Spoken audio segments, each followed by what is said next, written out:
नमस्कार साथियों। APM APM GK classes YouTube channel पर आपका हार्दिक स्वागत है। आज हम साथियों रीजनिंग का एक टॉपिक पढ़ेंगे और काउंटिंग ऑफ फिगर, आकृति की गणना। इसमें हम देखते हैं कि कैसे इसमें टेंगल गिने जाते हैं। इसमें हमें सबसे पहले पढ़ेंगे साथियों,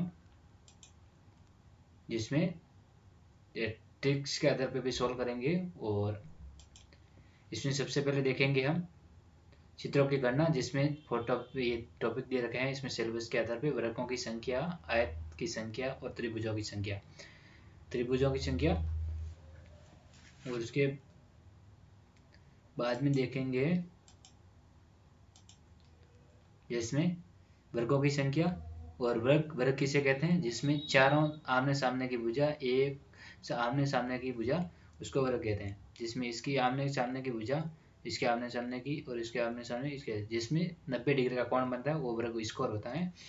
और इसमें हल करेंगे, जैसे कि ये दे रखा है लाइन और जिसमें 1 2 3 4, इसमें 1 2 3 4, 1 2 3 4, इसमें लाइन खींची हुई है। तो इसको क्या करना है शॉर्ट तरीके से, जिसमें मैं यहाँ पे हल कर देता हूँ। जिसमें पीछे से जोड़ना है, जिसमें कहाँ तक जाता है, जैसे 4 और 4 और 1 कम करना है, तो 3 3 2 और 2 और 1 गुणा 1।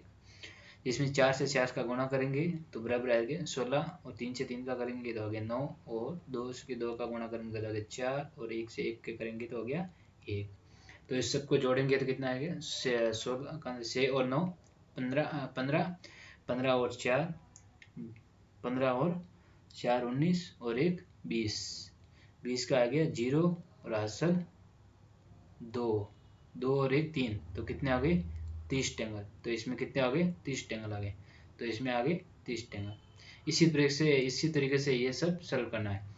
जिसमें इसमें दे रखा है इस चित्र में वर्गों की संख्या का ज्ञात करने के लिए इसमें ऊर्ध्वाधर और क्षैतिज संख्याओं की गुणा करके उसका गुणनफल ज्ञात करने का योग करता है। जिसे हॉरिजॉन्टल और वर्टिकल दोनों तरफ की लाइनों को खींच के उसमें मल्टीप्लाई करना है। तो उसके आधार पर निकलना है तो किसे स्कोर निकल जाएगा।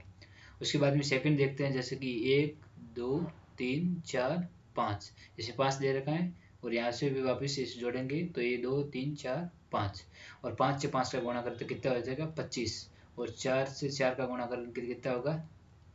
16, और 3 से 3 का करेंगे तो 9, और 2 से 2 का करेंगे तो 4, और 1 से 1 का करेंगे तो 1, और इसको सबको जोड़ेंगे तो कितने आएगी जगह? 55। तो इसमें कितने वर्ग हैं? 55 वर्ग हैं। आपको समझ में आ गया होगा। अभी इस जैसे कि इसको सब जोड़ेंगे, इसमें गिनेंगे, तो गिनने में बहुत टाइम लग जाएगा।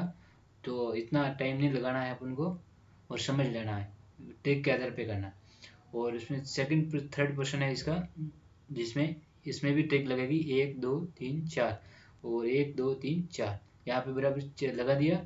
और इसमें भी जोड़ेंगे, जिसमें 4 से 4 का करेंगे 16, 3 का 3 के करेंगे तो 9, 2 का 2 से करेंगे तो 4, और 1 से 1 से करेंगे तो 16 और 9 और 4 और 1 कितने हो गए? 30 हो गए।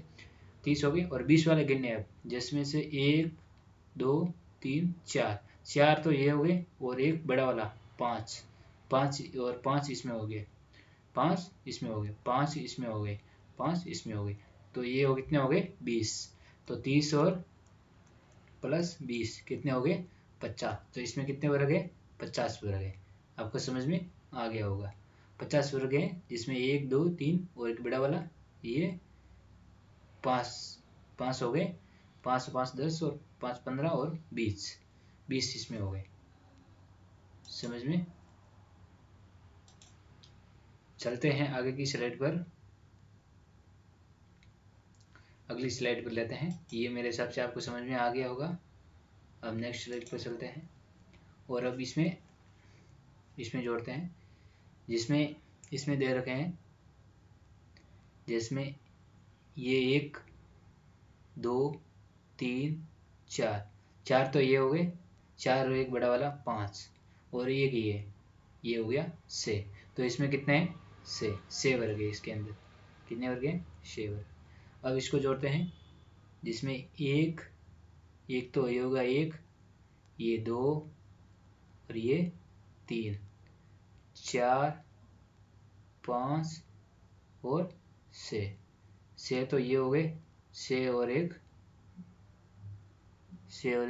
बड़ा वाला, ये हो गए 7। अब इसमें एक और बढ़ेगा, जिसमें वो कौन सा बनेगा, जिसमें यहाँ से बनेगा देख, ये ऐसे, ये 1, ये 2, ये 3, ये 2 3 4 और ये 5 और ये एक बड़ा वाला 6 और ये किधर साइड में 7। तो ये भी हो गए 7। तो ये 6 और एक 7 था, और 7 और 7 कितने हो गए 14। तो इसमें कितने वर्ग होंगे 14 स्क्वायर होंगे। ये मेरे हिसाब से आपको समझ में आ गया होगा। 14 कितने होंगे 14 होंगे। इसमें नहीं दिख रहा हो तो देख बार वापिस, जिसमें ये एक, ये बड़ा वाला एक और ये 4 छोटे, ये हो गए 6 और एक 7। तो इसमें 14 हो गए। 14 वर्ग इसमें बनेंगे और 6 इसमें बनेंगे। मेरे हिसाब से आपको ये भी समझ में आया होगा। अगला अब देखते हैं, हम पढ़ेंगे आयतों की संख्या। आयत में क्या होता है, अब आयतों की संख्या उसको देखते हैं। जिसमें आयतों की संख्या में जिसमें दे रखा है, यानी सभी वर्ग आयत होते हैं। सभी वर्ग होते हैं ना, वो आयत होते हैं, और लेकिन सभी आयत वर्ग नहीं होते हैं। ये ध्यान रखना है, सभी वर्ग होते हैं वो आयत होते हैं, लेकिन सभी आयत होते हैं वो वर्ग नहीं होते हैं। तो जिसमें ये एक स्लाइड ले रहा हूं मैं, जिसमें आयत तो जिसमें आयत में क्या होता है कि आमने सामने की भुजा बराबर होती है। आयत में ये आमने सामने की बराबर होगी और ये आमने सामने की बराबर होगी। तो इसमें ये आयत बन गया। अब चलते हैं नेक्स्ट स्लाइड पर, जिसमें ये दे रखा है, जिसमें 1 2 3 4, इसमें 2 3 4 इसमें जोड़ा हुआ है। तो इसमें क्या करना है साथियों, जिसमें 1 2 3 दे रखा है, जिसमें यहाँ पे मैं बना देता हूँ ये छोटा वाला, इसमें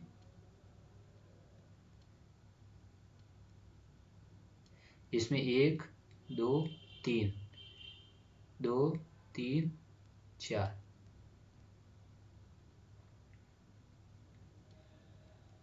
इसमें भी 4। तो अब क्या करना है, इसको जोड़ना है। जैसे 1 2 3 3 और 3 6 6 और 4 10, और इसमें कितने 3 3 6 और 6 और 4 कितने हो गए 10। तो 10 से 10 का मल्टीप्लाई करना है। 10 से 10 का मल्टीप्लाई करेंगे तो कितना आएगा 100। तो इसका आंसर क्या आ जाएगा 100। इसमें देर का वर्गों की संख्या के याद करने के लिए उसे गुणनफल करना है। इसमें वर्गों की संख्या को जोड़ने के बाद में उसका गुणनफल करना है। जिसमें ये जोड़ दिया तो 10 हो गया, और 10 से 10 का मल्टीप्लाई करेंगे तो 100 हो गया। तो इसका आंसर आयतों की संख्या, आयतों को जोड़ेंगे तो कितना 100 हो गया। अब ये यूपीएससी के में प्रश्न पूछा गया है, 2019 के अंदर प्रश्न आया था यूपीएससी के अंदर, जिसमें दिया गया है 4 क्षैतिज समांतर तथा रेखाओं के चारों ओर ऊर्ध्वाधर तथा समांतर रेखाओं के द्वारा काटा जाता है। तो उसमें से ज्ञात करना है हमें। ज्ञात इसमें इन्हें, जिसमें 4 हॉरिजॉन्टल और 4 वर्टिकल लाइन दे रखी थी, 4 हॉरिजॉन्टल और 4 वर्टिकल, ये 4 खींच दी, 4 हॉरिजॉन्टल और 4 वर्टिकल। इसमें 1 2 3 1 2 3 इसमें दे दिया। तो अभी जोड़ेंगे 1 और 2 कितने हो गए 3 और 3 6 और 1 2 3 3 6। तो 6 और 6 का मल्टीप्लाई करेंगे तो कितना हो जाएगा 37। तो इसमें कितने आए थे 37 आए थे, 63 आए थे।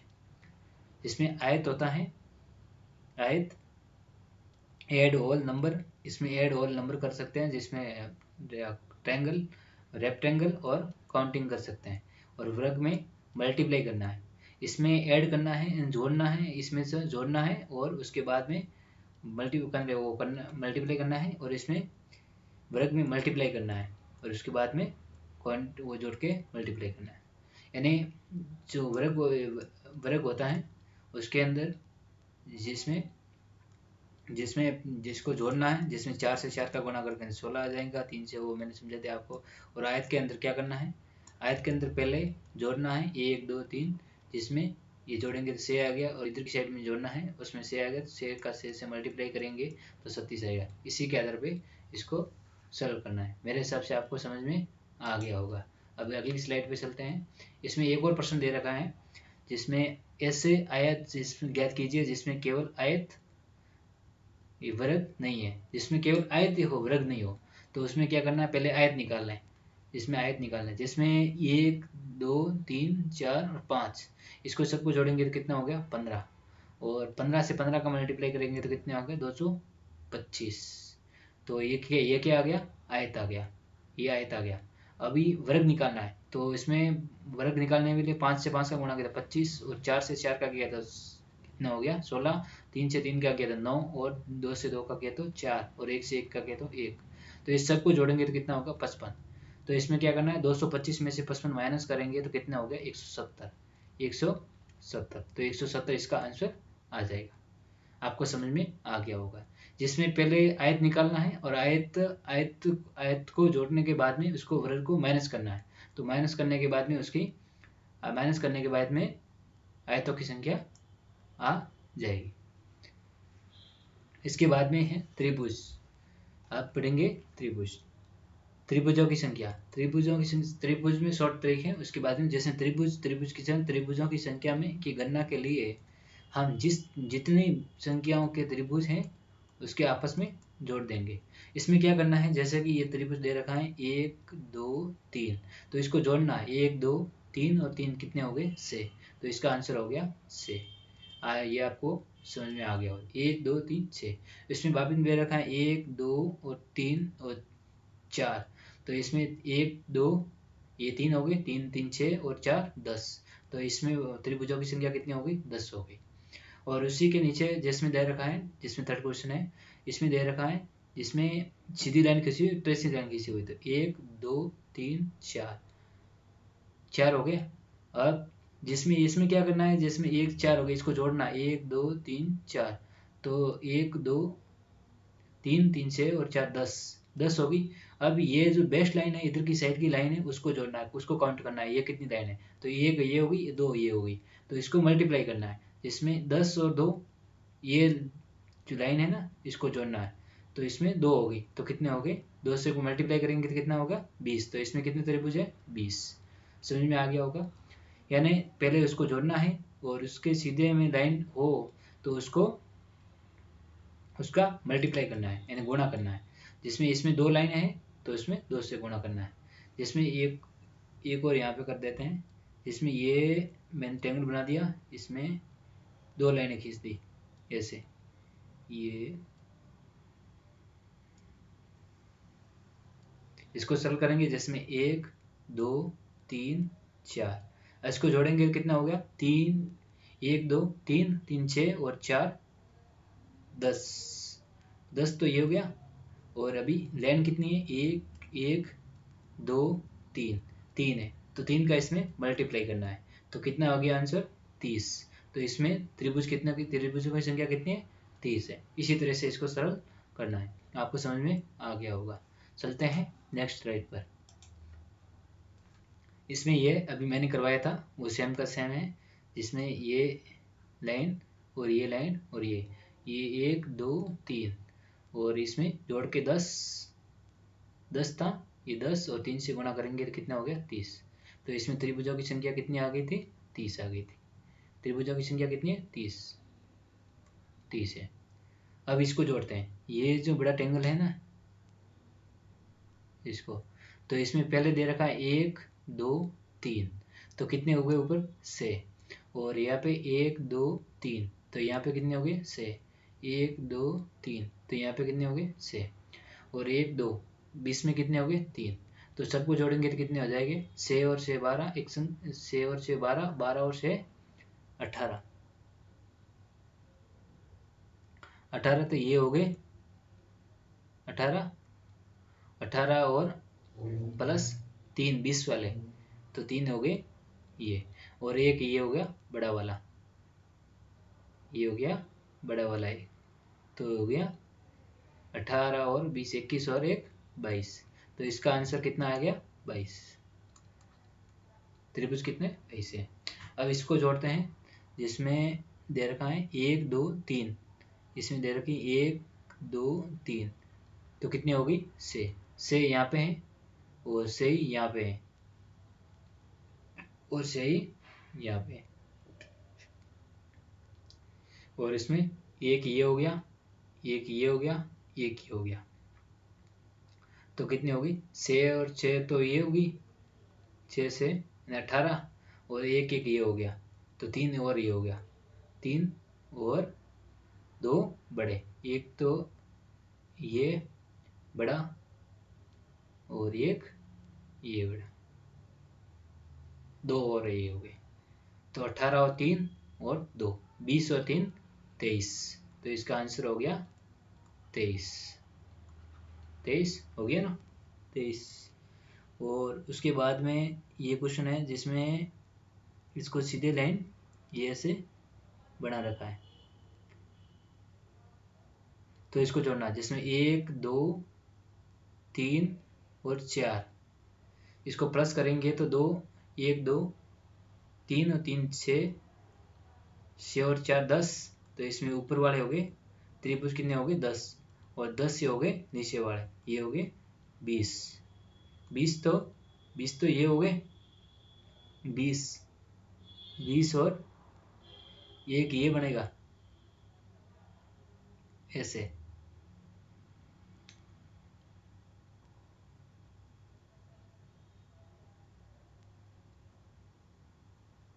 ये एक 2, तो ये 20 और 4 24, तो इसमें त्रिभुजों की संख्या कितनी हो जाएगी 24 हो जाएगी। ये भी मेरे हिसाब से आपको समझ में आ गया होगा। चलते हैं नेक्स्ट स्लाइड पर। अब इसमें जोड़ते हैं जिसमें ये दे रखा है ऐसे, इसमें ये दे रखा है, चलते हैं ये अगले नेक्स्ट पार्ट में करेंगे, आगे वाले पार्ट में करेंगे।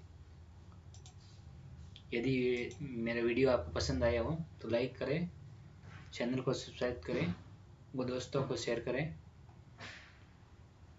और इसका सेकंड पार्ट में इसको कंप्लीट करेंगे।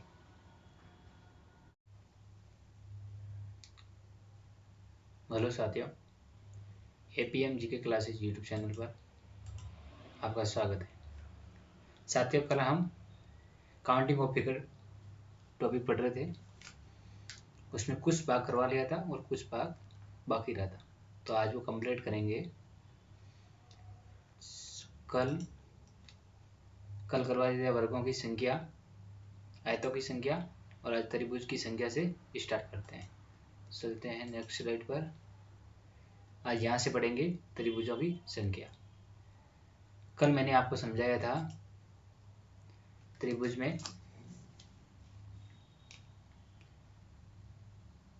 त्रिभुजों की संख्या की गणना के लिए हम जितनी संख्या या त्रिभुज हैं उसके आपस में जोड़ देंगे। यानी मैंने आपको कल समझाया था कि त्रिभुज बना हुआ हो उसको जोड़ना है 1 + 2 + 3, तो इसको प्लस करेंगे तो 1 और 2 3 और 3 6, तो इसका आंसर हो गया 6। ये आपको मैंने कल समझाया था। और 1 2 3 और 4 लाइन है इसमें, तो 1 2 3 4, इसमें भी कितने हो गए 10, तो इसमें कितने टेंगल है 10। 10 कौन से हैं तो आपको देखने हो तो ऐसे देख सकते हैं, जैसे ये एक बड़ा वाला एक ये हो गया, उसके बाद में एक ये हो गया 2, और इससे नीचे 3 और ये 4, ये इसमें हो गया। और 3 कौन से तो ये एक ये हो गया, एक 2 और ये 3, और दूसरे वाले में एक बड़ा वाला ये हो जाएगा 2 और ये 1 और ये 1। आपको समझ में आ गया होगा। और थर्ड जो क्वेश्चन था उसमें हमने समझाया था कल आपको कि ये बड़ा वाला है, तो इसमें बेस लाइन को मल्टीप्लाई करना है, यानी गुणा करना है, कितनी बेस लाइन है उसके आधार मल्टीप्लाई करना है, जिसमें दो 1 2 3 4, यानी 3 और 3 6 और 4 10, तो उसमें बेस लाइन कितनी है 1 2, तो इसको मल्टीप्लाई करना है, एंड 10 से 2 का गुणा करेंगे तो कितना हो गया 20, तो इसमें 20 टेंगल है। ये मैंने आपको कल समझाया था। अब सेकंड में कितनी बेस लाइन है 1 2 3, और यहाँ पे कितनी संख्या होगी 10, तो इसको 10 से मल्टीप्लाई करेंगे तो कितना हो जाएगा आंसर 30, तो इसका आंसर हो गया 30। अब सेकंड को जोड़ते हैं, जैसे में 1 2 3, तो ऊपर कितने हो गए 6, यानी 3 और 3 6, और यहाँ पे भी कितने हो गए 6 इसमें भी हो गए, तो 6 इसमें भी हो गए, और 6 और 6 कितने हुए 18, 18 तो ये हो गए, और 3 20 वाले, 1 और 2 ये हो गए 3 ये हो गए। अब एक बड़ा वाला, ये बड़ा वाला, तो कितने हो गए 22, 18 3 प्लस 1, तो कितने हो गए 22, तो इसमें कितने त्रिभुज है 22 त्रिभुज है, 22 त्रिभुज है इसमें। और सेकंड में चलते हैं, इसमें भी 1 2 और 3 मतलब यानी से त्रिभुज यहाँ पे है, से त्रिभुज यहाँ पे है, और से त्रिभुज यहाँ पे है, और एक यहाँ पे, एक यहाँ पे, और एक यहाँ पे, तो कितने हो गए 6 और 6 18, तो ये हो गए 6 से, और एक 1 3 ये हो गए, और प्लस बड़े दो, बड़े कौन से हैं, एक तो ये बन गया एक ये 2, तो ये बड़े आ गए 2, तो कितने हो गए 23, यानी 23 त्रिभुज है। अब इस पे देखना नीचे वाले में, जिसमें नीचे वाले में बढ़ेगा, जिसमें एक तो ये बन गया, इसमें बेस लाइन है ना, जिसमें ये 20 में से, तो 1 2 3 4, तो 6 से तो ऊपर, 6 और 4 10, तो 10 तो ऊपर की साइड में हो गए, और 10 नीचे की साइड में हो गए, ये कितने हो गए 20 तो ये हो गए। एक बड़ा बनेगा ऐसे,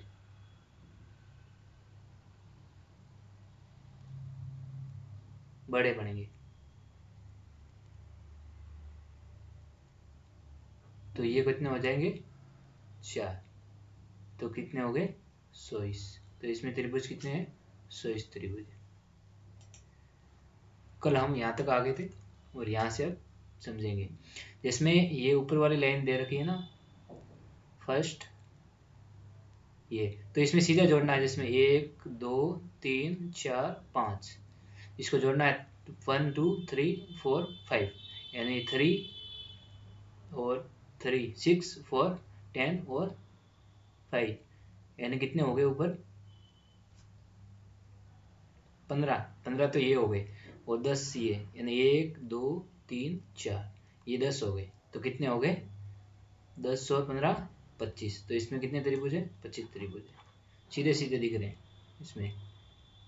और अभी नेक्स्ट वाले में जोड़ते हैं, इसमें देखना, जिसमें ये यहाँ पे 3 हो गए, 3 यहाँ पे हो गए ऊपर की साइड में, 3 यहाँ पे हो गए, 3 यहाँ पे हो गए, 3 नीचे, तो 3 इधर की साइड में, ये कितने हो गए 18, यानी 3 3 से 18, 18 तो ये हो गए, प्लस 2 बड़े, एक तो ये पूरा हो गया, और एक ये नीचे वाला, 2 और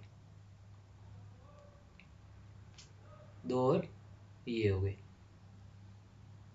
और जो इसमें रेखा मिल रही है ना, वहां से भी एक त्रिभुज बनेगा, यहाँ से ऐसे, ये जो बेस लाइन है ना इसमें, यहाँ से बेस लाइन से जोड़ते हुए ये 12 ट्रायंगल बनेंगे ऐसे, 1 2, यहाँ से बड़ा वाला बन जाएगा ये 3, और ये 4 5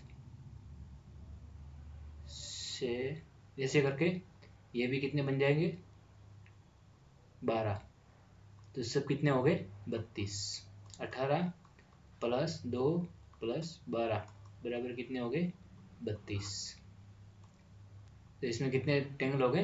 32 ट्रायंगल हो गए। ये भी मेरे हिसाब से आपको समझ में आ गया होगा। अब इसमें जो ये सेकंड कॉन्सेप्ट है ना, इसके अंदर त्रिभुज कैसे गिने हैं, ये मैं आपको एक स्लाइड पे समझाता हूँ। जिसमें क्या करना है, जैसे कि ये त्रिभुज बना हुआ है ये, और इसके अंदर छोटा त्रिभुज बन के आएगा ये आ गया। तो इसमें कितने त्रिभुज होंगे अभी? ये 1 2 3 और एक ये बड़ा वाला पूरा, ये हो गया 4। तो इसमें कितने त्रिभुज है? 4। तो हर लाइन पे यहाँ पे 4 त्रिभुज होते हैं। अभी इसके अंदर भी ऐसा ऐसा बनाएंगे ना ट्रायंगल त्रिभुज, तो इसमें भी कितने हो जाएंगे? 4 त्रिभुज हो जाएंगे। कितने हो जाएंगे? 4। इसमें वापस बना रहा हूँ मैं एक बार, ये 4 हो गए।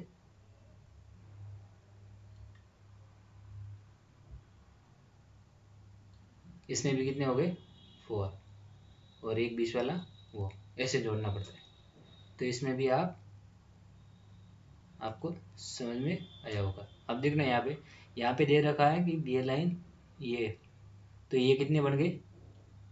4। और बीच में वाले 4, और इसके अंदर वाले वो भी 4, और अंदर वाला वो भी 4, बाद में 1, यानी इसमें 4 ट्रायंगल बने हुए हैं। इसमें 4 4 4 4, तो 4 4 ये, और पीछे बीच में 1 रहा, पीछे वो 1, तो इतने कितने ट्रायंगल हो गए? 17 ट्रायंगल हो गए। और सेकंड वाले में देखते हैं, जिसमें ये बड़ा वाला ये 1, तो इसमें कितने हो गए? 4। उसमें सेकंड वाला वापिस कितने हो गए? 4। तो 8 तो ये हो गए। और उसके बाद में छोटे वाला ट्रायंगल दे रखा है, उसमें 3 तक दे रखा है, 1 2 3, तो ये जोड़ेंगे कितने हो गए? 6। तो इसमें भी 4 4 और 6, तो इसमें कितने हो गए? 1 + 2 जोड़ के है ना 14। तो इसमें 14 त्रिभुज हो गए। ये भी आपको समझ में आ गया होगा। ये आपको एक बार समझ लेना है, जैसे इस त्रिभुज गिनेंगे ना तो बहुत टाइम लग जाएगा। इसमें इसको गिन भी सकते हैं, जिसमें ये 4 तो मैंने आपको पहले भी बता दिया था, फर्स्ट सेकंड और थर्ड, और एक बड़ा वाला 4, ऐसे ऐसे जोड़ेंगे तो 4 4 हो जाएगा। चलते हैं आगे, इसमें देखते हैं। अभी इसमें देखना, जिसमें ये 4 ये हो गया, 4 ये हो गया, और एक 20 वाला, तो कितने हो गए? 9 ट्रायंगल। तो इसमें कितने त्रिभुज है? 9। और उसके बाद में थर्ड इसका कॉन्सेप्ट है त्रिभुज, ये त्रिभुज से सवाल आता है। उसमें ये सूत्र है, इसको फॉर्मूला लगा के हल करना है, 2x - 5, 2x - 5। तो इसको सिंपलीफाई कैसे करेंगे, जिसमें जहाँ पर x का मतलब खड़ी रेखा कोई संख्या होती है ना, खंड, वो कर ऐसा जो ट्रायंगल बना हुआ हो ना, तो उसमें पहले क्या करना है? नंबर डाल देने। इसमें डालेंगे 1 2 3 4 5 6 7 8 9 10 11 12 13 14। इसमें से 14 है ये, तो 14 का आप मल्टीप्लाई करेंगे 2 से, कितने हो गए? 28। तो 28 को माइनस कितना करना है? 5, तो कितने बच गए? 23। तो इसका आंसर क्या होगा? 23। ऐसे जोड़ के निकाल सकते हैं। और सेकंड वाला है, इसमें भी ये सीधी लाइन को गिनना है और इसके नंबरिंग करनी है। इसमें फर्स्ट 1 2 3 और 4 5 6 7 8 9 10 11 12 13 और 14 15, 14 और 15 और 16 ये हो गए। तो x बराबर कितने हो गए? 16। तो 2x - 5, इसका आंसर वो सूत्र था वो लगाना है, 2 × 16 - 5, तो कितने आ गए? 32 हो गए। ये 32 में से 5 को माइनस करना है, तो पीछे कितने बचे? 27। तो इसका आंसर आ गया 27। ये भी मेरे हिसाब से आपको समझ में आ गया होगा। अब इसमें देखते हैं, इसमें सीधे सीधे दे रखे हैं वो गिनने पहले, जिसमें ये बड़ा वाला है, जिसमें यहाँ से 1 2 3 4 5 6 7 और 8 8 के डबल करने हैं, कितने हो गए? 16। 16 हो गए, और 3 ये 1 2 1 2 3 और 3 6 6, और इसमें बड़ा एक बड़ा बनेगा, जैसे कैसे बनेगा,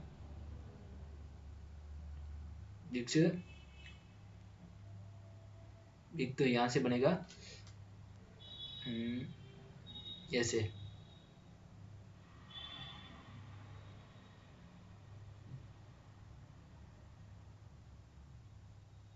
ऐसे बनेंगे,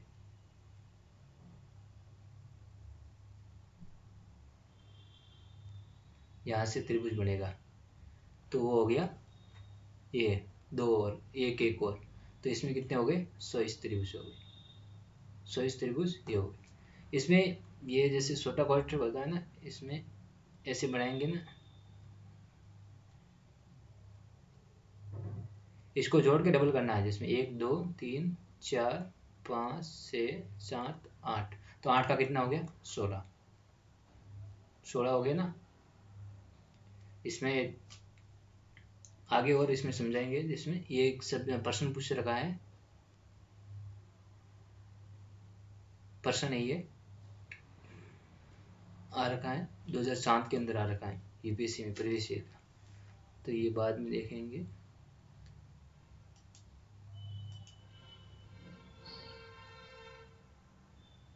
और आगे कंप्लीट हो गया मेरे सबसे ये टॉपिक।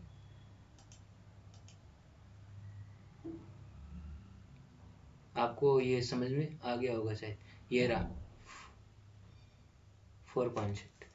ये इसमें क्या करना है, जब आयत की त्रिभुजा की गणना करनी है, तो इसका सूत्र मैंने वो बताया था, वही है x2 वाला, जिसमें 1 2 3 4 4 से 4 का मल्टीप्लाई करना है, कितना हो गया 8, और इसमें एक 6 तक है, 6 से 2 का मल्टीप्लाई करेंगे तो कितना हो जाएगा 12 12, तो इसमें 12 आ जाएंगे। इसमें अभी इसमें जोड़ते हैं, जिसमें कितने हो जाएंगे, जिसमें 1 2 3 4 4 तो ये हो गए, 8 तो ये हो गए, और 8 ये हो गए, और 8 ये हो गए, 100 तो ये हो गए। अब इसमें बड़े कौन से बन रहा है वो देखना है, इसके दो को मिला के एक बनेगा, जिसमें एक ये बन गया, दो को मिला के एक, और एक ऐसे बन जाएगा, ये 2 और 2 यहाँ पे बनेंगे, 1 और 2, तो ये कितने हो गए 4, 24 और 4 28, तो इसमें कितने हो गए 28, इसका आंसर 28। और अभी सेकंड वाला, जिसमें इसमें भी 4 है, 1 2 3 4, तो ये कितने हो गए 8, और 8 यहाँ पे हो गए, और 8 नीचे वाले में, यानी 8 यहाँ पे हो गए। अब 8 8 तो हो गए, 100 तो ये हो गए। अब इसमें बड़े कितने बन रहे हैं वो देखना है, इसमें बड़ा एक तो यहाँ से बनेगा, दोनों को मिला कर, जैसे यहाँ पे 1 2, और एक ऐसे बनेगा 1 और 2, तो कितने हो गए 4 4 ये हो गए, 100 हो गए, और एक बड़ा वाला बनेगा पूरा ऐसे, ये बड़ा वाला, तो ये एक हो गया, तो इसमें कितने हो गए 29 29, तो इसका आंसर हो गया 29। अब सेकंड वाले कुछ करते हैं, 1 2 3, तो इसमें कितने हो गए 6 6 ऊपर हो गए, और 6 यहाँ पे हो गए, और 6 नीचे यहाँ पे, यानी 6 और 6 यहाँ पे, और 20 में कितने हैं 1 2 3 4 5 6 7 8, 16 20 वाला हो गया, यानी 16 20 वाले हो गए, और 6 6 24 ये हो गए, तो कितने हो गए इसमें 46 ट्रायंगल बनेंगे, 46 ट्रायंगल बनेंगे इसमें। ठीक है, समझ में आ गया होगा मेरे हिसाब से।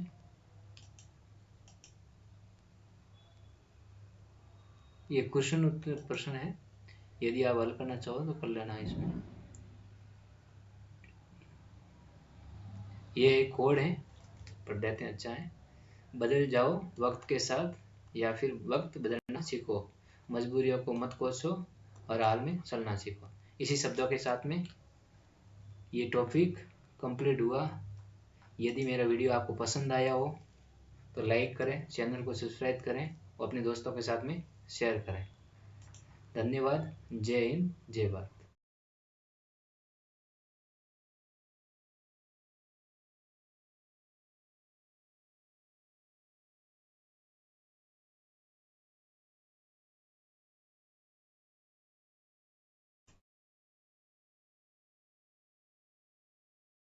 APM GK classes YouTube channel पर आपका हार्दिक स्वागत है साथियों। आज हम देखेंगे स्प्रिंग बोर्ड एकेडमी के आरएस फाउंडेशन के नोट्स, उसके आधार पर पढ़ेंगे, जिसमें राजस्थान का भूगोल डीपली रिवीजन करेंगे और जल्दी से जल्दी पूरा रिवीजन करने की कोशिश करेंगे। ये न्यू अपडेटेड नोट्स हैं और इसको देखते हुए फटाफट एक बार रिवीजन करेंगे। सबसे पहले देखेंगे ये, इसमें देखेंगे क्लास नोट्स है, ये फाउंडेशन के बने हुए हैं, जिसमें सबसे पहला टॉपिक कौन कौन से हैं इसमें, राजस्थान का भूगोल, जिसमें राजस्थान की उत्पत्ति और राजस्थान की स्थिति और विस्तार और भौतिक प्रदेश और जलवायु, यहाँ तक कंप्लीट करना है अपन को। उसके बाद में ही प्रवाह तंत्र तथा नदियाँ, झीलें, सिंचाई परियोजना, मिट्टी, खनिज, धात्विक, अधात्विक और वनस्पति, राज्य, जैविक विविधता तथा वन्य जीव संरक्षण, कृषि, उद्योग, ऊर्जा संसाधन, जनसंख्या, पैटर्न, परिपथ एंड सर्किट एवं स्थल, यूनेस्को व भूपार्क तथा जियो पार्क, ये विश्व विरासत स्थल कौन से हैं वो, और जल संरक्षण तकनीकी कौन सी है, पशुपालन, ये इतने टॉपिक हैं इसके अंदर दिए हुए हैं और डीपली दिए हुए हैं जो आज हम पढ़ेंगे।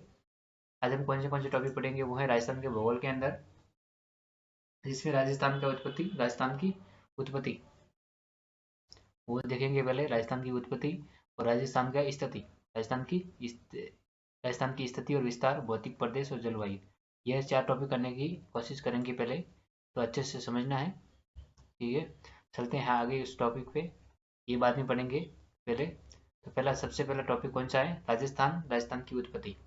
तो राजस्थान की उत्पत्ति कैसे हुई थी आपको सबको पता होगा। ये पूरा ये पूरा विश्व का मैप है, जिसमें 99%, जिसमें दो महाद्वीप थे पहले, एक तो पेंजिया जिसे महाद्वीप कहते थे, और पेंथालासा महासागर था। 71% जल था जिसमें पेंथालासा महासागर थे, और पेंजिया जिसमें 29% भाग था, जो पेंजिया था, जो रहने के लिए जो भूमि थी। कार्बोफेरस युग में ये दोनों अलग हो गए थे, जिसमें उत्तरी भाग तथा अंगारा लैंड था, और भू खर्सनी तथा 33 सागर के अंदर उसमें दक्षिणी भाग में गोंडवाना लैंड था। कौन सा था, दक्षिणी भाग में गोंडवाना लैंड था। तो इसका डीपली जानते हैं तो क्या था इसमें, तो इस सर ने क्या लिखा है, जैसे पेजिया अल्फ्रेड वेगनर के अनुसार में सभी तथा महाद्वीप, यह सभी महाद्वीपों के संयुक्त रूप से ही पेजिया कहा जाता है। यानी अल्फ्रेड वेगनर के अनुसार सभी महाद्वीपों या सभी महाद्वीपों के संयुक्त पेजिया रूप से ही पेजिया कहा जाता है। यानी सभी महाद्वीपों को पेजिया कहा जाता है। वर्तमान में पेजिया 2 भागों में विभाजित है, जिसमें अंगारा लैंड, जिसे लॉरेशिया कहते हैं, और इसमें अंगारा लैंड लॉरेशिया, जिसमें पेजिया का उत्तरी भाग है, और जिसमें महाद्वीप कौन से उत्तरी अमेरिका है एक तो, और दूसरा है यूरोप, और तीसरा है उत्तरी एशिया, और तीसरा जिसमें दूसरा भाग है इसका गोंडवाना लैंड। तो गोंडवाना लैंड किसे कहते हैं, जिसमें पेजिया के दक्षिणी भाग में कौन से महाद्वीप आते हैं, दक्षिणी अफ्रीका, एशिया और ऑस्ट्रेलिया और अंटार्कटिका। ये 5 ध्यान रखना है। कौन से एक बार वापस नाम लेते हैं, दक्षिण अफ्रीका, दक्षिण एशिया और ऑस्ट्रेलिया और अंटार्कटिका ये कौन से किसके भाग हैं, तो गोंडवाना लैंड के भाग हैं। ये आपको समझ में आ गया होगा। नेक्स्ट में आगे चलते हैं, जिसमें ही पेंथालासा, ये क्या है, तो अल्फ्रेड वेगनर के अनुसार में सभी महाद्वीपों को पेंथालासा कहा जाता था। अल्फ्रेड वेगनर के अनुसार में सभी महाद्वीपों को क्या रहता है, पेंथालासा। तो कौन से थे, ये कौन सा है, ये अंगारा लैंड है, निस वाला गोंडवाना लैंड है, यानी उत्तर में अंगारा लैंड और निस वाला गोंडवाना लैंड। तो गोंडवाना लैंड की कौन सी भूमि, ये गोंडवाना लैंड है। ये कौन सा है, ये उत्तरी अमेरिका, दक्षिण अफ्रीका और अफ्रीका। ये गोंडवाना लैंड अंगारा लैंड का भाग है, और जिसमें ही ये भारत के नीचे वाला ये कौन सा है, तो 33 सागर के अवशेष यहाँ पे मिलते हैं। ये तो भारत में हिमालय इतर की साइड में, इधर यहाँ पे 33 सागर के अवशेष मिलते हैं, ये आपको पता होगा। ये नीचे वाला भाग है पूरा ये है गोंडवाना लैंड का भाग है, और ये भी गोंडवाना लैंड का भाग है। उसके बाद में पेंथालासा का ही मूल भाग प्रशांत महासागर में 46% है। तो पेंथालासा का मूल भाग प्रशांत महासागर कितना है, 46% है, ये आपको ध्यान रखना है।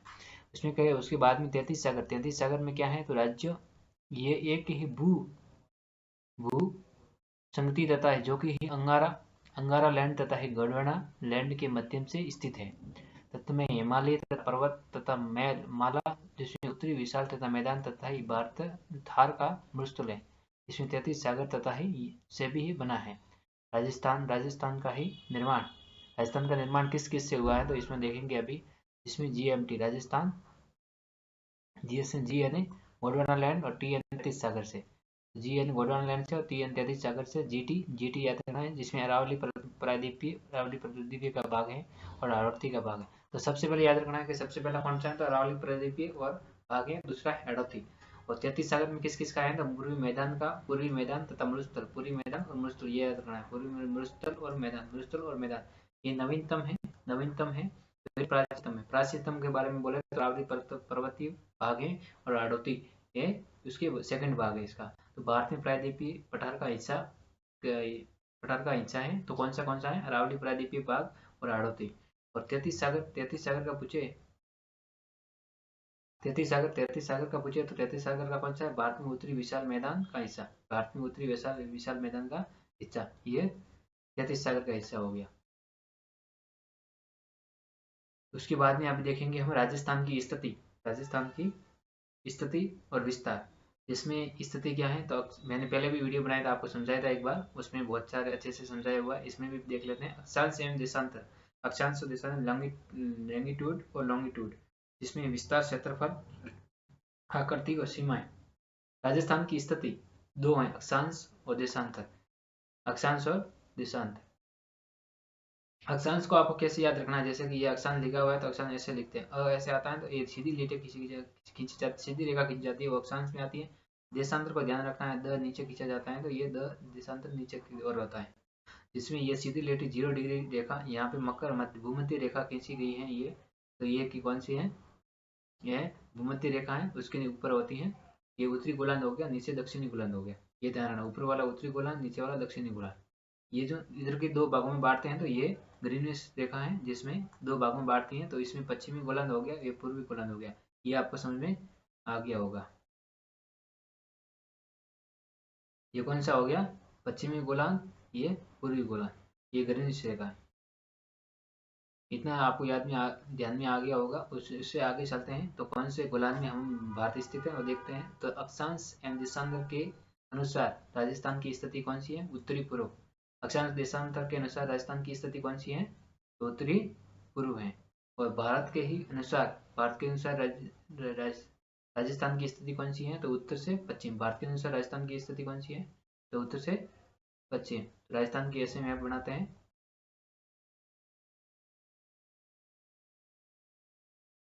ये मान लीजिए कि ये मैप है, तो राजस्थान कहाँ पे आया हुआ है, यहाँ पे आया हुआ है, यहाँ पे, तो कौन सा हुआ, उत्तर पश्चिम, ये ध्यान रखना है। ये एशिया महाद्वीप के अनुसार में राजस्थान की स्थिति, जिसमें दक्षिणी एशिया है। अब आगे चलते हैं। इसमें देखना है कि राजस्थान का अक्षांशीय विस्तार, राजस्थान का अक्षांशीय विस्तार कितना है, तो ऊपर सबसे कौन सा गाँव है, श्रीगंगानगर में कोणा गाँव और 30 डिग्री 12 मिनट उत्तरी अक्षांश है। कौन सा है, उत्तरी अक्षांश है। और नीचे की साइड में है डूंगरपुर बांसवाड़ा। कौन सा गाँव है, बोरकुंडा। हमारे बोरवेल होते हैं तो उसे कहते हैं बोरकुंडा। नीचे की साइड में कौन से खींचे जाते हैं, बोरवेल खींचे जाते हैं, तो बोरकुंडा गाँव है, बांसवाड़ा के कहाँ पे, बांसवाड़ा के। तो वहाँ का अक्षांशीय विस्तार कौन सा है, 23 डिग्री 3 मिनट उत्तरी अक्षांश। ये उत्तरी अक्षांश क्यों आया, कि ऊपर की उत्तरी अक्षांश और नीचे की उत्तरी, क्योंकि भागते रस्सी का ये समझना है कि जैसे कि हमारा जो उत्तरी गोलार्ध में है ना, हम उत्तरी गोलार्ध में भारत है, तो उत्तरी गोलार्ध में राजस्थान आता है, तो उत्तरी अक्षांश से लिखा जाएगा, नीचे भी उत्तरी अक्षांश और ऊपर भी उत्तरी अक्षांश से आएगा। ये आपको ध्यान रखना है। जिसमें ये कर्क रेखा 23.5 डिग्री कर्क रेखा गुजरती है, जिसमें डूंगरपुर बांसवाड़ा से राजस्थान के 2 जिलों को कर्क करके गुजरती है। और ये 8 उत्तरी अक्षांश पहुंचता कितना राजस्थान में पड़ता है, तो 8 डिग्री 4 मिनट तक होता है। ये आपको समझ में आ गया होगा। आगे चलते हैं, वापस देखते हैं। जैसे अक्षांश 23 डिग्री 3 मिनट उत्तरी अक्षांश से 30 डिग्री 12 मिनट उत्तरी अक्षांश, इसका स्थल बोरकुंडा, कोणागांव, जिला बांसवाड़ा, श्रीगंगानगर, दूरी 826 किलोमीटर उत्तरी से दक्षिण में। तो उत्तर से दक्षिण की लंबाई कितनी है, 826 किलोमीटर। ध्यान रखना है, कुछ क्वेश्चन पूछने लायक है। ये कोणागांव, ये भी ध्यान रखना है। और 826 किलोमीटर उत्तर से दक्षिण की लंबाई है अक्षांश के अक्षांश में राजस्थान का विस्तार कितना हो गया? 7.9 डिग्री, 7.9 डिग्री। दूरी को बताने के लिए यूज होती है, दूरी को बताने के लिए किसका यूज, किसका होता है? अक्षांश का यूज किया जाता है दूरी को।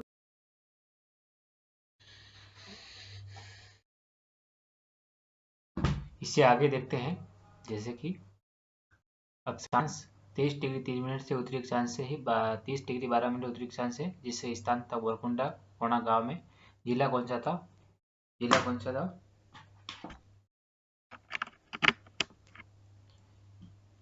साथियों आप देखेंगे, आगे देखते हैं अंतर्राष्ट्रीय अक्षांश जैसे 23 डिग्री 3 मिनट उत्तरी अक्षांश से 30 डिग्री 12 मिनट उत्तरी अक्षांश था। स्थान था बरकुंडा कोणा गांव में। जिला कौन सा था? बांसवाड़ा श्री गंगानगर में। दूरी कितनी थी?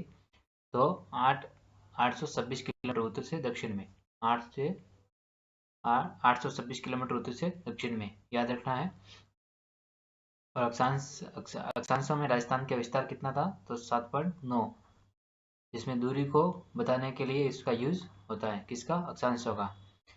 23 डिग्री 23.5 डिग्री से 23.5 डिग्री उत्तरी अक्षांश कर्क रेखा, ये उत्तरी अरिहंत है,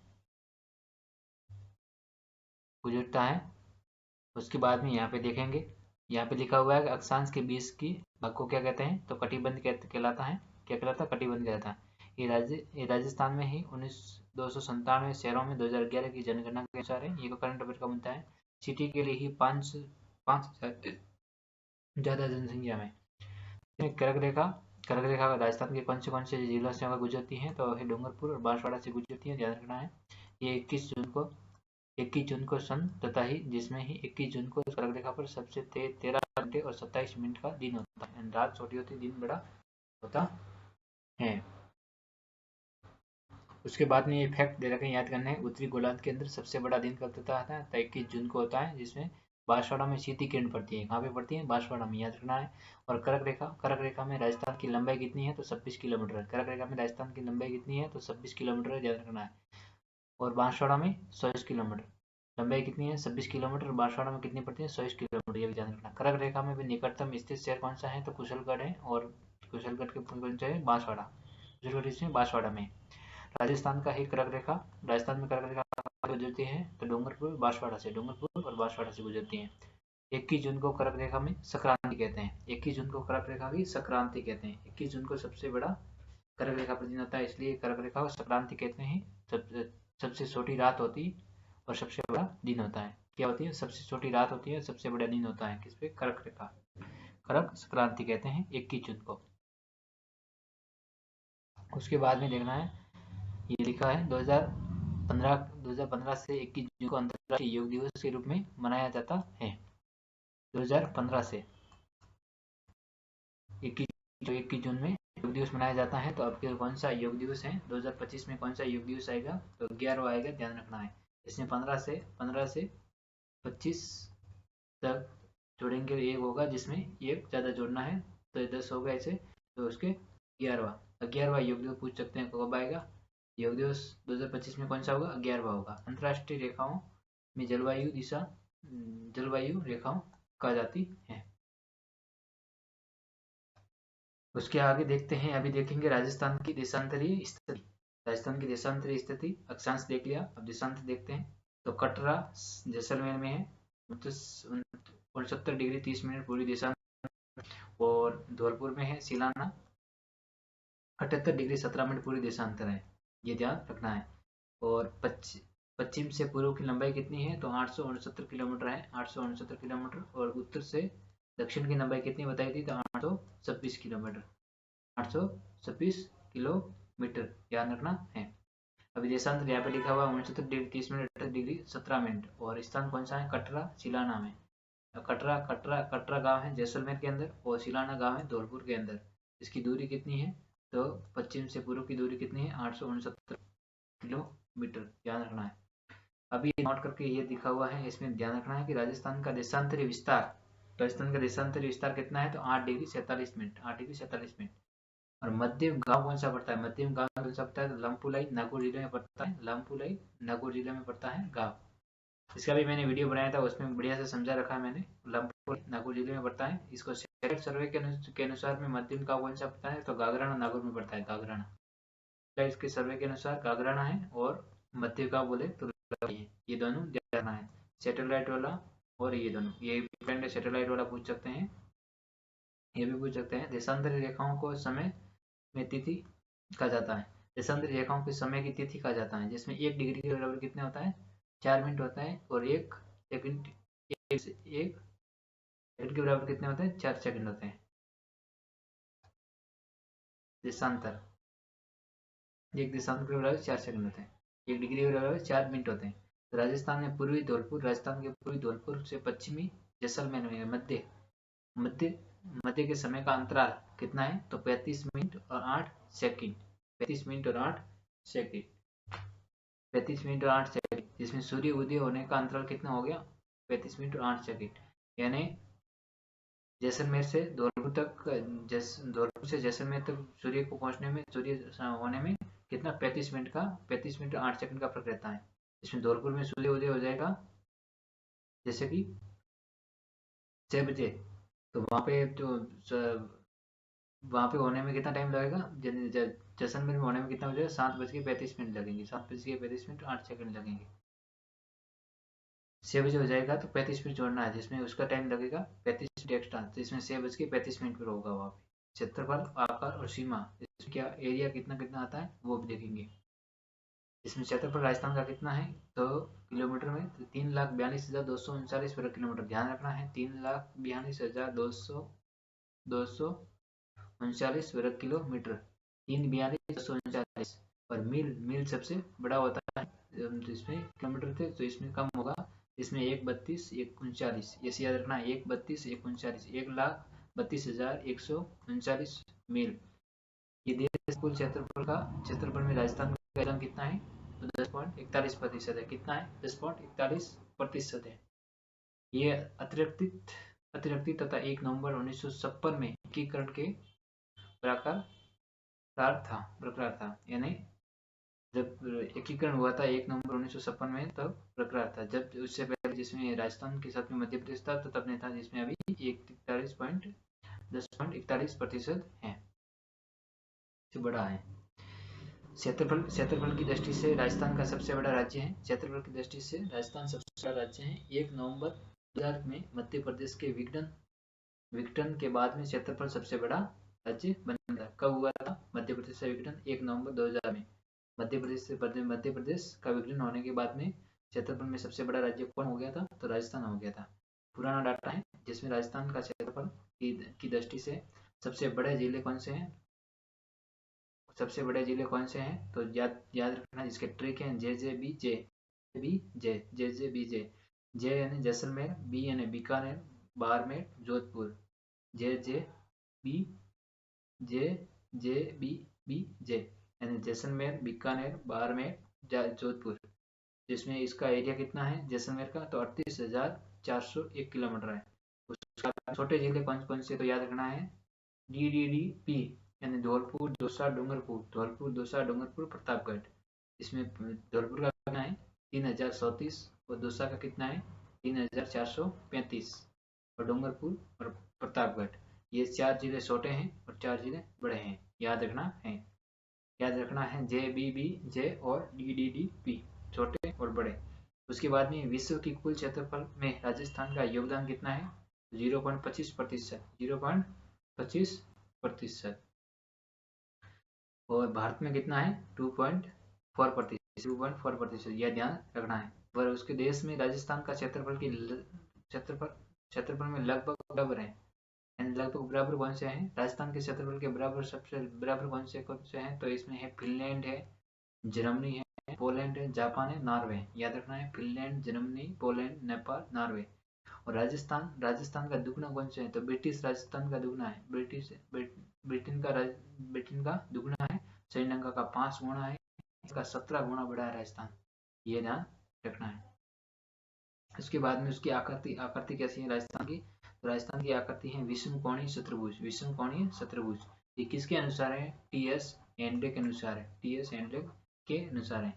ये इसका आकार कितना है, पतंगाकार है। रोमबुस स्पेस की तरफ से, ये समझ में आ गया होगा। अब देखते हैं मुख्य जिलों के बारे में।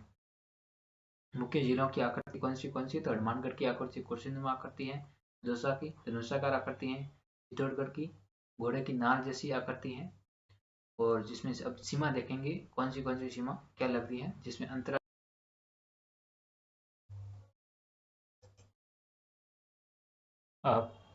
साथियों आगे देखते हैं, अभी आगे पढ़ेंगे अभी इसमें सीमा के बारे में।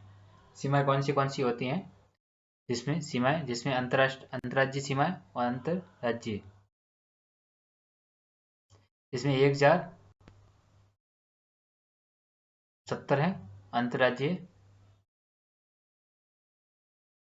अंतर्राष्ट्रीय कितनी है? 1070 है, और अंतर्राज्यीय कितनी है? 4850 किलोमीटर है। ये ध्यान रखना है। तो कुल मिलाकर कितनी होगी? 5920 किलोमीटर। 5920 किलोमीटर ये राजस्थान की कुल सीमा है। राजस्थान की कुल सीमा कितनी होगी? इसमें 5920 किलोमीटर। उसके बाद में देखें कि अंतर्राज्यीय सीमा के कहते सर सीरियल रेडक्लिफ रेखा।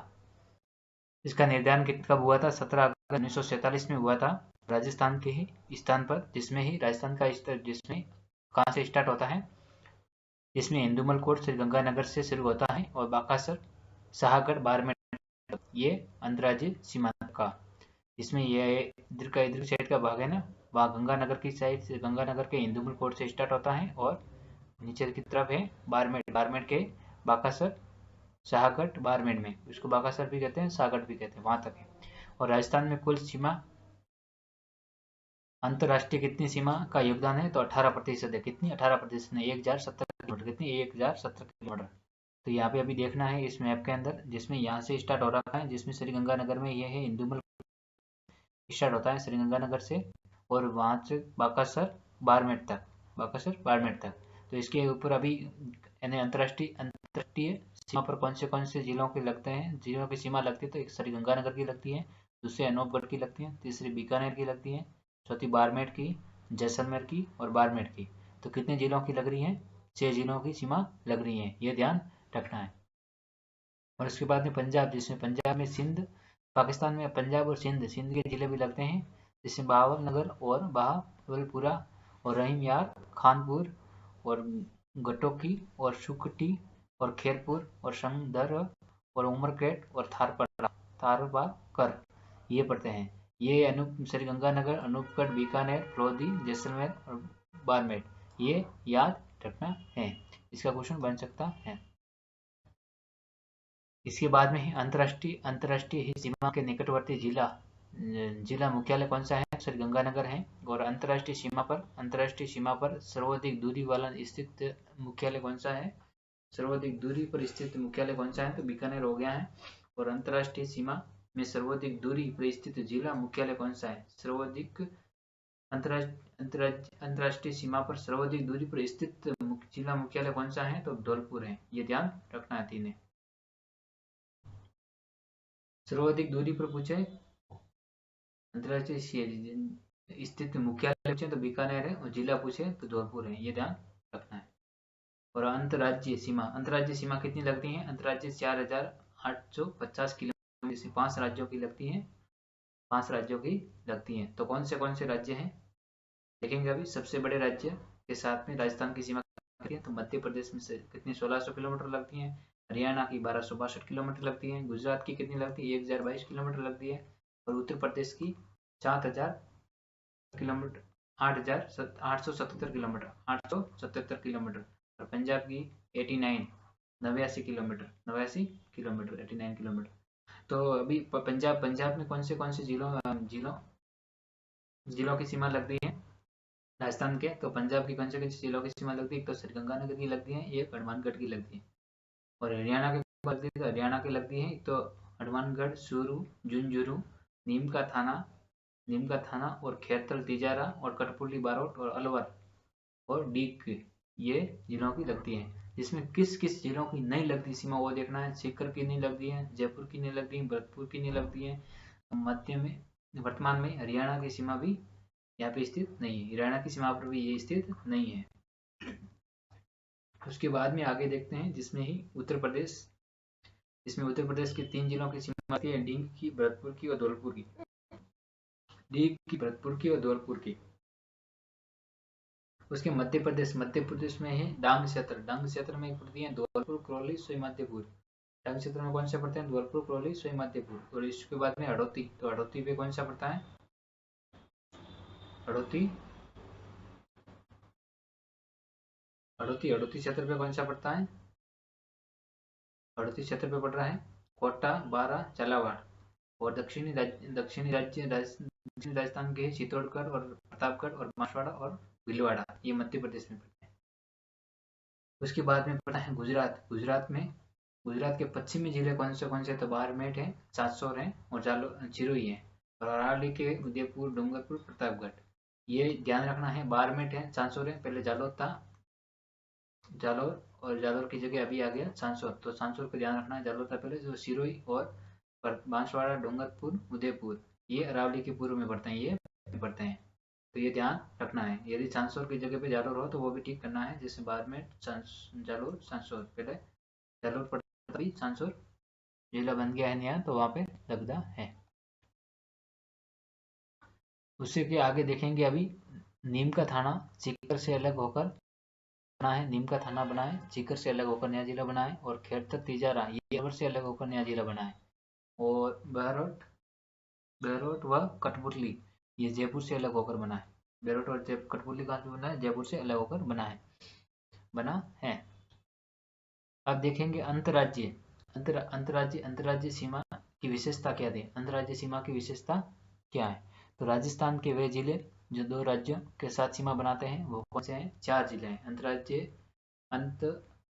राजस्थान के वे जिले जो दो राज्यों के साथ में सीमा बनाते हैं वो 4 जिले हैं। एक तो हनुमानगढ़ है जो पंजाब और हरियाणा से सीमा बनाता है, और डीग है जिसमें हरियाणा और उत्तर प्रदेश से सीमा बनाता है। वो धौलपुर है तो यूपी और मध्य प्रदेश से बनाता है, उत्तर प्रदेश और मध्य प्रदेश से। बांसवाड़ा है तो मध्य प्रदेश और गुजरात से बनाता है। तो कितने जिले हैं? 4 जिले हैं। कौन से हैं? हनुमानगढ़, डीग, धौलपुर, बांसवाड़ा। ध्यान रखना है, ये दो दो राज्यों से सीमा बनाने वाले कितने जिले हैं राजस्थान के? 4 जिले हैं। कौन से हैं? तो हनुमानगढ़, डीग, धौलपुर, बांसवाड़ा। उसके बाद में है कोटा और चित्तौड़गढ़, राजस्थान के वह जिले जो मध्य प्रदेश के साथ में 2 बार सीमा बनाते हैं। मध्य प्रदेश के साथ से जिले 2 बार सीमा बनाते हैं, एक तो कोटा और चित्तौड़गढ़ 2 जिले हैं। और कोटा राजस्थान का वह जिला है जो एक राज्य के साथ में 2 बार सीमा बनाता है, किंतु उसमें खंडित भी नहीं है। वह कोटा राजस्थान का है जिसमें दो बार सीमा बनाता है। उसके बाद में चित्तौड़ राजस्थान का वह जिला है राज्यों के साथ में 2 बार सीमा बनाता है किंतु खंडित नहीं है। यह भी 2 बार सीमा बनाता है। राजस्थान के वह जिले हैं जिसमें खंडित नहीं होता है वो। और उसके बाद में भीलवाड़ा चित्तौड़गढ़ को 2 भागों में बांटता है। भीलवाड़ा है और चित्तौड़गढ़ को 2 भागों में बांटता है। इसमें यहाँ पे लिखा हुआ है, ये यहाँ पे चित्तौड़गढ़ है, ये कोटा हो गया, इसमें ये पूरे 2 लगते हैं, इधर की साइड में 2 जिले रह गए वो नहीं लगते। ये भीलवाड़ा चित्तौड़गढ़ को 2 भागों में बांटता है, यहाँ पे समझा रखा है, आपको समझ में आ गया होगा। ये अंतर्राज्यीय सीमा जिसमें सबसे बड़ी सीमा है झालावाड़ की। अंतर्राज्यीय सीमा पर सबसे बड़ी सीमा किसकी है? झालावाड़ की है। और सबसे छोटा बारमेर की है। सबसे छोटी कितनी है? बारमेर की। अब राजस्थान के सीमावर्ती जिले कितने हो गए? 29 हो गए। 29 कैसे हो गए? तो ये समझना है कि यहाँ पे तो 25 है और यहाँ पे 26 है, तो कितना हो गया? 31 आ रहा है या 29 आ रहा है। 2 जिले कौन से हैं? 2 बार काउंटिंग हो रहे हैं, 2 बार एक जिले काउंटिंग हो रहा है। एक तो श्रीगंगानगर हो रहा है और एक बारमेर हो रहा है। श्रीगंगानगर हो रहा है इधर की साइड में और एक बारमेर हो रहा है। ये 2 जिले 2 बार काउंटिंग हो रहे हैं। इसलिए अंतर्राष्ट्रीय सीमा पर केवल ही अंतर्राष्ट्रीय है 4, केवल अंतर्राष्ट्रीय कितने हैं? केवल 4 हैं। और अंतर्राज्यीय कितने हैं? तो केवल 23 हैं। 23 तो कितने हो गए? 29। 23 और ये। और उसके बाद में देखते हैं श्रीगंगानगर और बाड़मेर जिले वे जिले हैं जो कि 2 पर सीमा बनाते हैं। कौन से हैं? एक तो श्रीगंगानगर, बाड़मेर, ये 2 बार काउंटिंग होते हैं। इन 2 जगह बनाते हैं 4 जिले। ये होते कटने के बाद में 2 जिलों को काटने के बाद 29 रहते हैं। उसके बाद में आगे चलते हैं, जिसका 8वां पॉइंट है कि वह जिला जो सर्वाधिक सीमा के साथ सीमा बनाने वाला जिला कौन सा है? जयपुर ग्रामीण। सर्वाधिक सीमा बनाने वाला ग्रामीण जयपुर ग्रामीण है, इसमें 11 जिलों के साथ।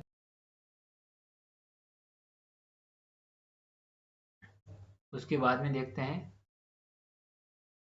जिसमें श्री गंगानगर बाड़मेर जिला बनाता है, जो 2 सीमाओं पर स्थित है, जिसमें ही वह कौन सा जिला था जो सर्वाधिक सीमा बनाने वाला, जिसमें ही जयपुर ग्रामीण। वो कितने जिलों से बनाता है? तो 11 जिलों के साथ में सीमा बनाता है। उसके बाद में आगे देखते हैं तो वह जिला जो कि राजस्थान सबसे कम जिला के साथ में सीमा बनाने वाला बनना है, वो है कौन सा? जयपुर सिटी और जोधपुर सिटी। इसमें दोनों ही एक एक जिले के साथ में बनाता है। जयपुर सिटी और जोधपुर सिटी हैं, वो एक एक जिले के साथ में सीमा बनाने वाले जिले हैं, ध्यान रखना है। और 11 जिलों के साथ में सीमा बनाने वाला जयपुर ग्रामीण है, जयपुर ग्रामीण है। इसमें देखना है, इधर की साइड से देखते हैं, डीडवाना कुशामन है, जिसकी सीमा लगती है जयपुर ग्रामीण से अजमेर की लगती है, दूदू की लगती है, टोंक की लगती है, सोई माधोपुर की लगती है, दौसा की, अलवर की, कठपुतली, बारोट और नीमका थाना और सीकर की।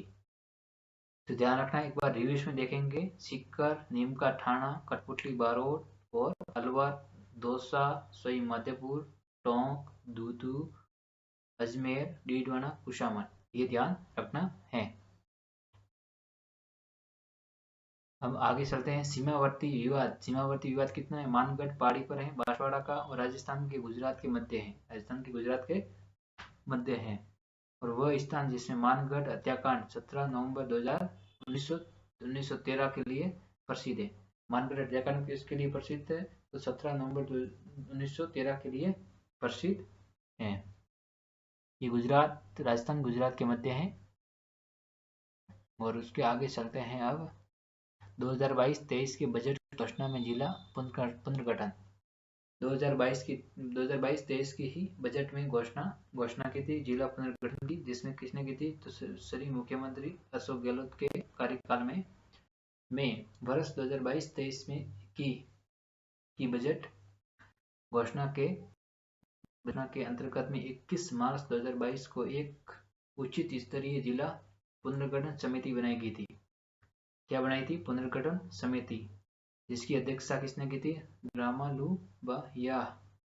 रामालुब्बा सेवानिवृत्त आईएएस थे, उन्होंने की थी, सेवानिवृत्त आईएएस थे।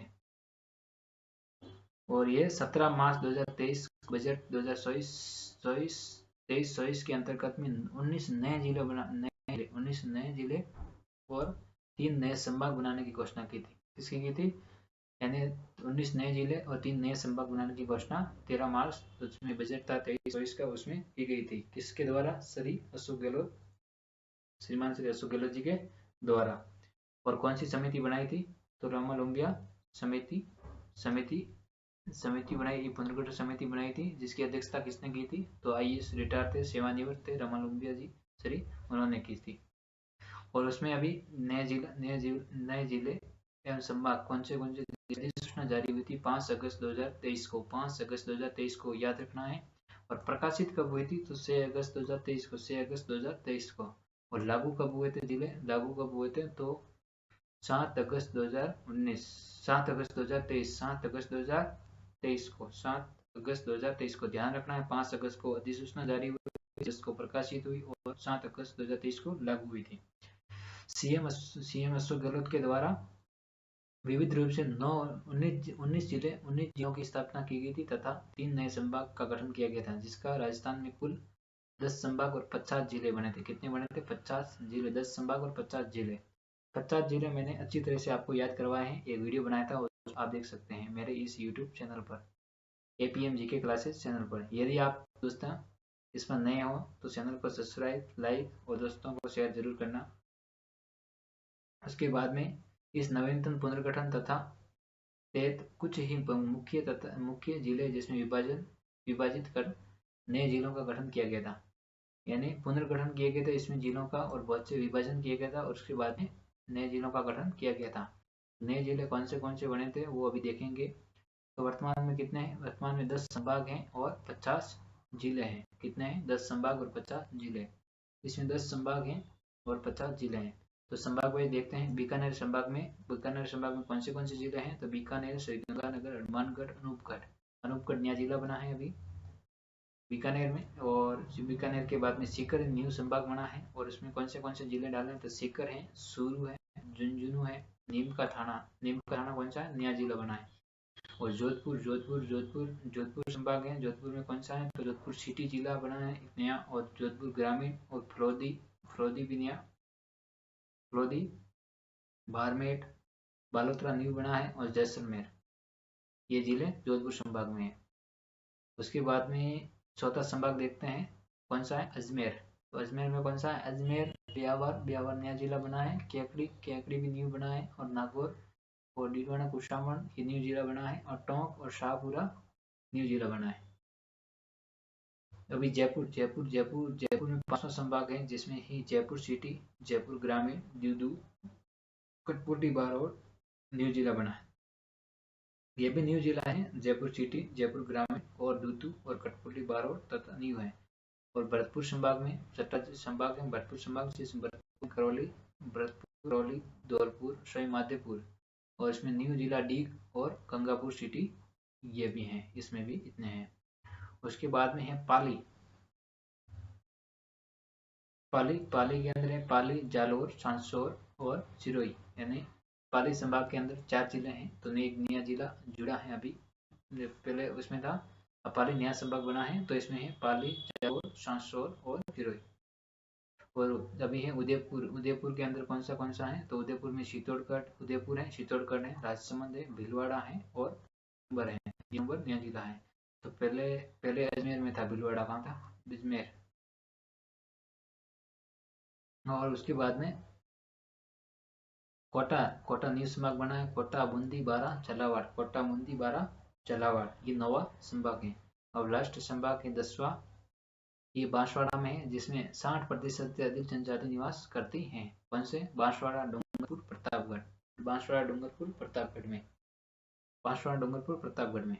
ये आपको समझ में आ गया होगा साथियों। अभी इसमें लिखा हुआ है कि अधिकतम जिले वाला संभाग कौन सा है? तो अधिकतम जिले वाला संभाग है 7 जिलों वाला, 7 जिलों की लगती है, 7 जिले, जिसमें जयपुर का है। और अजमेर में 7 जिले। न्यूनतम जिला वाला संभाग कौन सा है? तो बांसवाड़ा में 3 है। ये आपको समझ में आ गया होगा। अब उसके आगे हैं भौतिक प्रदेश। ये इतना आपको समझ में आ गया होगा साथियों। और नेक्स्ट पार्ट दूसरा बनाएंगे, उसमें पूरी अच्छी तरह से नेक्स्ट वाला पार्ट करेंगे भौतिक प्रदेश वाला। इसमें ये 2 टॉपिक कंप्लीट कर दिए हैं, अच्छी तरह से आपको समझ में आ गए होंगे।